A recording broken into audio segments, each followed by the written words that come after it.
Hello, and welcome to another episode of Mr. Bench's Book Reviews. What's in the box today?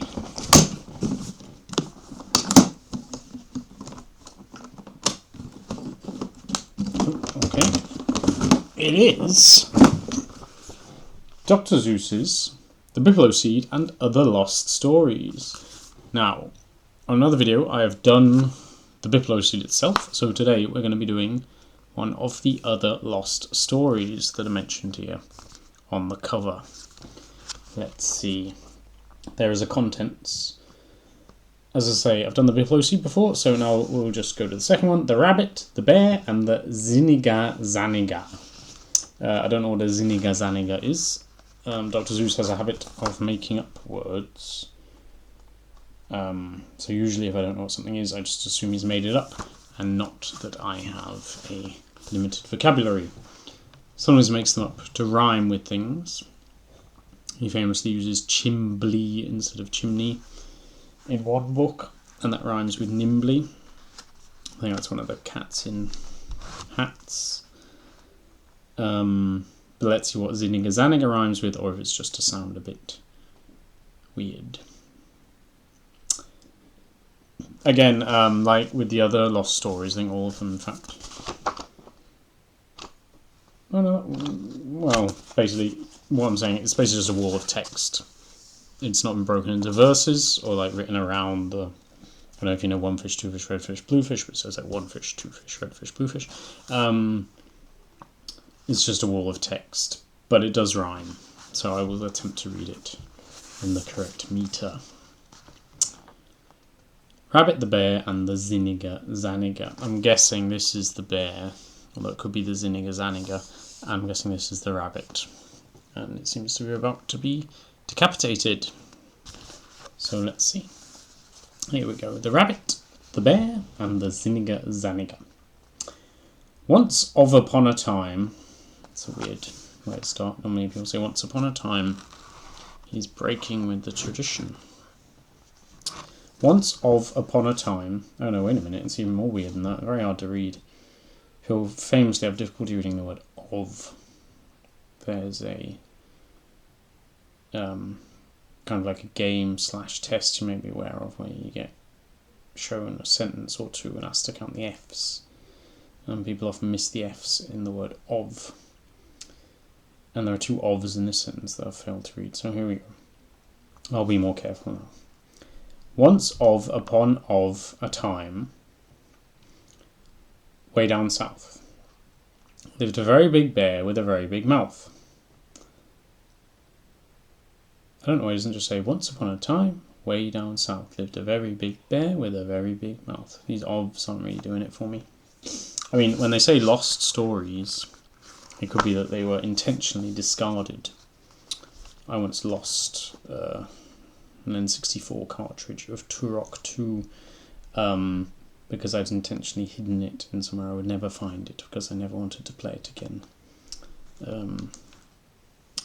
So maybe he wasn't happy with these obs and he just hid it away somewhere and then someone found it. Okay, should we try again? Once upon a time, way down south, lived a very big bear with a very big mouth, and very big teeth in his very big jaws, and very big claws in his very big paws. Anyone who's read the Gruffalo will be familiar with jaws, claws, paws. I mean, that sounds almost Gruffalo-esque, that does. Though this was almost certainly written pre-Gruffalo. Seuss is pretty ancient, I think. He's known for having been around, I think, when the Nazis were around, or there's some sort of fascists.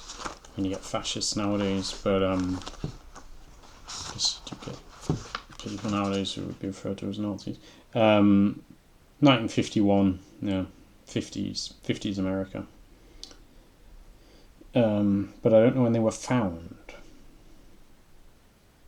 Yeah, this one is February 1951, apparently. Oh, they were published back in 1951. I don't know what makes them lost then. Maybe they lost the whole publication. Or they lost Red Book magazine, which is where they seem to have been published back in those days.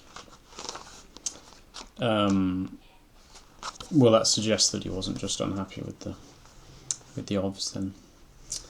Anyway, it's a bit like the Gruffalo. I don't know if Donaldson read this before.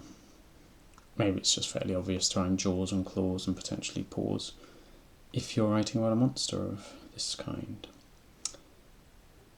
I think it's terrible teeth and terrible jaws in the Gruffalo, not very big, so I'm not shouting plagiarism.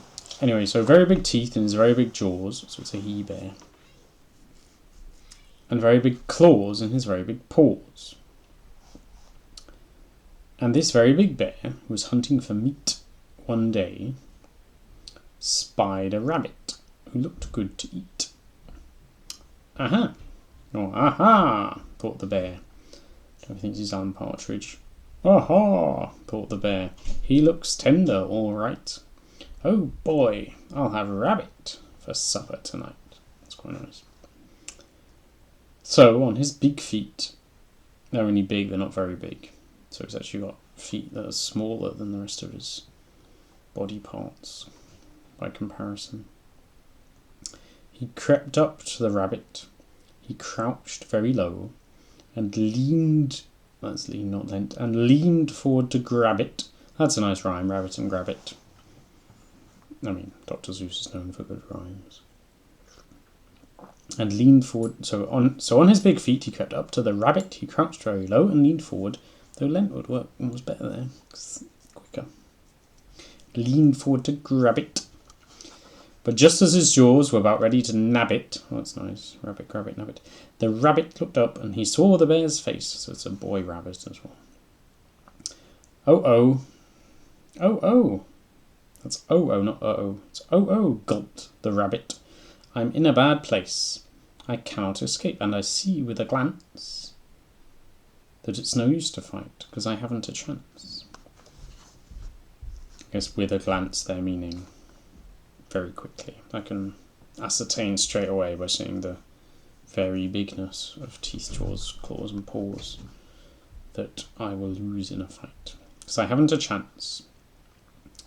For I am a rabbit with very small jaws and very small claws in my very small paws.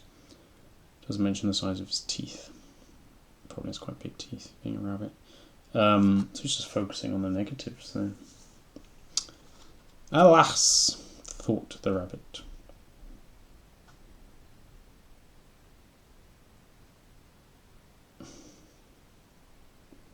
Okay, thought as known. Oh, I see. So I think that whole thing about small paws and seeing with glances, I think that was all thought the rabbit. This moment's my last, unless I think terribly, terribly fast. Which I've been thinking so far. I've got to be smart. Got to think of some trick. And that little old rabbit. He's little, is he? Guess so. He thought mighty quick. Then, just as the teeth of the bear touched his head, that's kind of what was being shown in the picture, the rabbit jumped up and he suddenly said, 1, 2, 3, 4, 5, 6, 7, 8, 9. 9? Only 9? That's a very bad sign. Poor bear, sighed the rabbit, and counted again, and this time he counted from 1 up to 10. Huh? The bear grunted. He stared and he stopped. He looked mighty puzzled. His jaw, that's a very big jaw, sort of dropped. Now what were you counting then? What did you see? Do you mean to say something's the matter with me? Well, said the rabbit from down where he stood. I sure hate to tell you, it isn't too good. I was counting the eyelashes round your 2 eyes. They put an apostrophe in front of round. I know it's around, potentially, but it's quite old-fashioned. I mean, they put an apostrophe in about earlier when it was about. But normally you can just get away with round. Anyway, yeah, I was counting the eyelashes round your 2 eyes, your left eye, your right eye. When I'm being slow like that, there's often like what I think is called an ellipsis. Like dot, dot, dot. Spaced out of it. Your right eye, and to my surprise, they weren't the same number. Almost 9, almost 10. Almost, but not quite. You've 10 on your left eye, but 9 on your right. There's some italics here as well, showing you which bits to emphasise. And even some capitalisation, and even some capitalised italics. I'm sorry, so sorry, but sir, it is true. Poor bear, this is dreadful. One eyelash too few. There's quite a lot of punctuation. I'm at the bottom of the page, so I'll pause briefly. There's a lot of punctuation, a lot of exclamation marks, commas, ellipses, not sure, italics, and things like that to try to show you how to read it, which is useful. The rhythm's been working quite well so far. There is a picture of the bear here. We could do some eyelash counting. Shall we do that? 1, 2, wait a minute. 10 on your left eye. So let's see. 1, 2, 3, 4, 5, 6. 1, 2, 3, 4, 5, 6, 7, 8, 9. I can only see 9 there. And the rabbit and the other one. 1, 2, 3, 4, 5, 6. 10 on there. Well, the rabbit can't tell his left from right then. So I'm being stupid. 1, 2, 3, 4, 5, 6, 7, 8. Now, there were definitely 10 on the bear's right eye. And 1, 2, 3, 4, 5, 6. And there are 9 on the... Okay. Well, there you go. The rabbit. That's probably a word for not being able to tell you left from right, but I don't know it. Maybe it'll become part of the story. Or maybe, what often happens when you're page setting a book like this is that when the image gets flipped over, because just to fit in with the text better, and then so maybe that was drawn originally the other way and they thought, we can just flip that left to right, no one will notice. Well, I noticed. So it's the same on this one. 1, 2, 3, 4, 5, 6. Clearly there's 9 now on the right eye. Yeah, well that's different then. So yeah, for some reason this picture has been laterally inverted, I believe is the term for it. I mean, you sometimes see it when there's writing, like on a blackboard, and someone flips it and then it becomes mirror writing, which is obviously stupid. Or I once saw a photo, it was one of these stock images, but everyone, there were 2 issues. There was like a graph that was meant to be going up, like, here, growth and stock market gains and things, and it was not going up because it had been flipped, so it was going down. And the axes were in the wrong place, so it looked weird. And also everyone in the picture was left-handed. They were all like writing with their left hand, which, though possible, is very unlikely. And then particularly combined with the graph, it was a clue that they'd flipped the image. And here they've just messed it up. So there's no right or anything, but if you're in a book that mentions lefts and rights, you want your illustrations to line up really. Anyway, let's carry on. It's getting bogged down here. Let's see. Let's try to pick up the pace a bit, shall we? The bear looked upset, as well you would. He looked frightfully sad. Good gracious, he gasped. Is that really so bad? Well, no, I mean, it's of no consequence. Let's see what the rabbit says. Well, said the rabbit, I've counted the hairs that grow on the eyelids of hundreds of bears, and I always have noticed, in adding up theirs, that they always come out to an even amount. But yours, Mr. Bear, make an uneven count. Odd. And I guess that's the reason, the rabbit then said, for the lopsided way that you're holding your head. It's twisted, it's sagging because of the weight of your uneven lashes. You can't hold it straight. Oh dear. My head? Groaned the bear with an unhappy roar. Why, I never knew it was crooked before, but now that you say so, it does feel quite funny. I'll bet that it hurts you a lot, said the bunny. That's nice. They rhymed rabbit with grabbit and nabbit, another rhyme funny with bunny. I'll bet that it hurts you right down to your tail. My, Mr. Bear, you look horribly pale. Say, how does your throat feel? A little bit prickly? It does, moaned the bear, and my stomach feels tickly. See, one of these bears that's very easily... that makes you a hypochondriac if someone just mentions something that might be wrong with you and you think you've got it. Poor me, cried the bear, I feel all over sickly. Quite a few of these are 3-line rhymes. Grabbit, nabbit, rabbit. Prickly, tickly, sickly. It's not all like that. But hares, bears, theirs. We had quite a few of them. Quite like it. Poor me, cried the bear. I feel all over sickly. And we had that. It's TCH. No.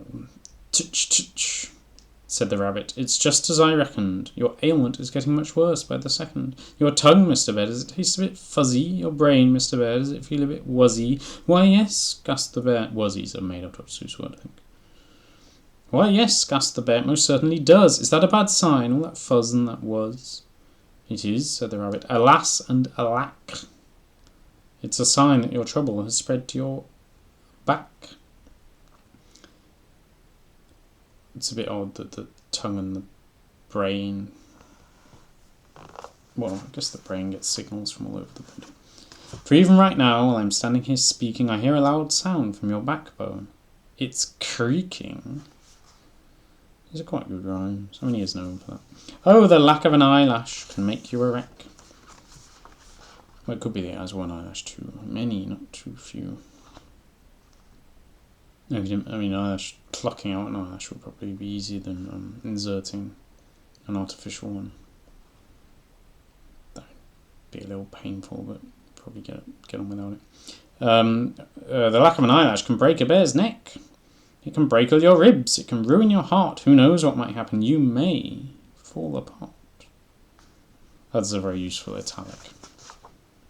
Helps you get the rhythm right. Be careful, poor bear. Don't you even dare cough, or your feet and your tail and your nose may fall off. We're surely exaggerating slightly here.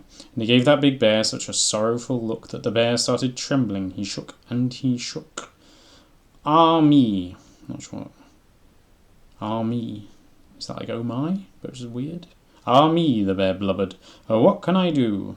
Must I die just because of one eyelash too few? Again, they seem quite... I mean, he was talking about the even amount. I don't know if that was even per eye. So they should both be 10.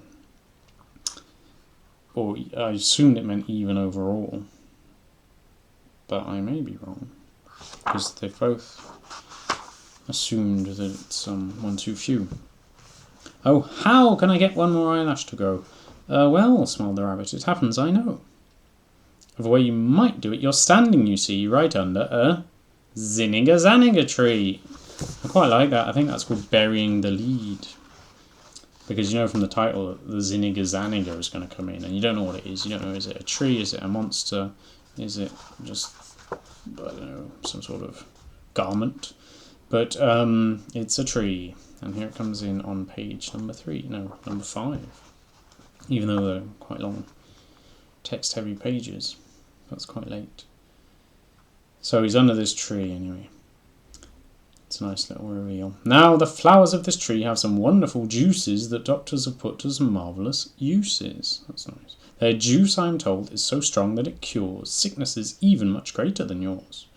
The juice of these flowers cures measles and mumps. The juice of these flowers cures freckles and bumps. Whooping cough. I believe you don't pronounce the W in that. Croup. Also colic and sprains, chickenpox, smallpox, and bellyache pains. Those are probably illnesses that were quite feared in the 1950s in America when this came out. Nowadays you'd probably say like COVID and things. I don't know how often. I guess colic is something babies get. Not sure often people get croup and whooping cough. And people get bellyache pains. Bellyache pains. There's nothing they say that this juice cannot do. It's the juice of the Zinniga-Zanniga flower. Okay. So I think, Mr. Bear, it's the right juice for you. What you ought to do, at least it seems so to me, is climb up this Zinniga-Zanniga tree and pick yourself one of these wonderful flowers, hold it tight to your eye for a couple of hours.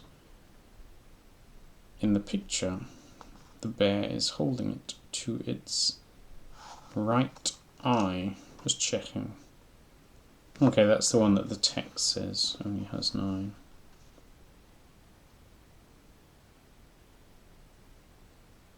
One, 2, 3, 4, 5, 6. Yeah, okay, no, that works. It's only that one picture that was weird. And And I know it'll cure you, I haven't a doubt, for the lash you are lacking will suddenly sprout. You mean, cried the bear, I'll have 10 on each eye? You mean, cried the bear, that I don't have to die? Oh, thanks, cried the bear, you are wonderfully good. And he climbed up that tree just as fast as he could. And while that big bear held the flower to his face, the rabbit, like lightning... He was thinking like lightning earlier, I think, wasn't he? He thought terribly fast, thought mighty quick, so he does a lot of things quickly. What's he done here then? He's raced off from that place, and thus he escaped from the very big jaws of that very big bear with the very big claws. And he laughed as he ran on his very small paws. That's quite nice, because you've got jaws, claws, paws. Earlier they were all... We had initial usage talking about the bear. Then you had, I think, the rabbit... Yeah, and now you have a combination of both. And he laughed as he ran on his very small paws. It's always the same when you fight with big guys. A bit of quick thinking counts much more than size. That whole thing has been italicised, which makes it feel very like what you might call the moral at the end of an Aesop fable. And this story, in fact, is quite reminiscent of an Aesop. I think it's pronounced Aesop. You know, you have like the fox and the stork, or the tortoise and the hare, or the lion and the very little thing, I don't know, a mouse or something. And at the end it's often like being quick-witted is better than being big, or don't trick others lest you be tricked by them, or something. And this is almost like Seuss has just whacked in the moral here. So, when you fight with big guys, a bit of quick thinking counts much more than size. Well, I mean, that's one way of looking at it. It's your only option, really. And you can't rely on size, so you need to find another advantage, and quick thinking is one of them, because I believe what we're expected to understand, it's finished by the way, is that there isn't actually, well... various possibilities. The bear actually has 10 eyelashes on each eye, which isn't backed up by the pictures though. So if we assume that the bear really does have differing numbers of eyelashes, then I think the idea is that it just isn't a problem, and that the rabbit's just making all that up to panic the bear and force it. Well, basically to distract it. I mean, that's what he wants to do, so he can get away on his small paws. Which he's done successfully. So I did quite like that. I quite like the rhymes and the rhythms. I quite like when you had 3 lines in a row with the same rhyme. Kind of makes it feel exciting and dynamic. You have the thrill of the adventure, and you don't know what's going to happen. I quite like the way the Zinniga-Zanniga shows up quite late. It's actually almost irrelevant to the story. I mean, you could have used... it may not even be a Zinniga-Zanniga tree. It might just be like a rose bush, because the bear seems a bit easily fooled, I would say. So I don't think we necessarily need to think that is any kind of special tree. It may just be something completely normal. And the rabbit has just pulled a fast one, with speed being his strength. Like if they were top trumps, bear would definitely win on claw size, jaw size, and paw size. Maybe not foot size, because they're only big, and rabbits generally have quite large feet. Well, the paws, I don't know if by the paws they're only referring to the hand paws. That's not clear. But anyway, the rabbit would win on speed, and probably both speed in terms of running and quickness of wit or intelligence, were that a category. So there we go. That was another lost story. If you'd like another lost story, do write it in the comments, because there are several more. And maybe see you next time for another of Mr. Bench's Book Reviews. See ya.